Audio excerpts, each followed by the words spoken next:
ಇನ್ನು ನೀರು ಎಷ್ಟು ದಿನ ಬೇಕಾಗ್ತಾವ ನಿಮಗೆ? ಹೌದಾ ಹೌದಾ ಹಾಂ ಹಾಂ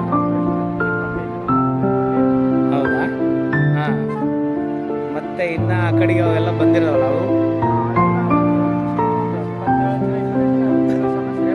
ಹೌದಾ 25 ದಿನ?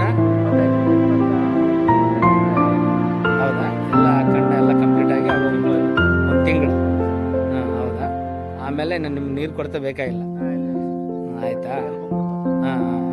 ಮತ್ತು ಫಸ್ಟ್ ಬಂದವಲ್ಲ ಅವ್ಯಾನೆಲ್ಲು? ಹಾಂ ಸರಿ. ಫಸ್ಟಿಗೆ ಗದ್ದೆಗಳು ಬಂದವಲ್ಲ ಅವು ಅಷ್ಟೇನಾ? ಹಾಂ ಅದಕ್ಕೆ ಇದಕ್ಕೆ ಡಿಫ್ರೆಂಟ್ ಏನಂದರೆ 20 ದಿನ. ಹಾಂ ಹೌದಾ ಹಾಂ ಅಷ್ಟೇ. ಓಕೆನಾ ಸರಿ. ಇನ್ನೂ ಏನಿಲ್ಲ ಅಂದರೆ ಒಂದು 25 ದಿನ ಬೇಕಾಗ್ತದೆ.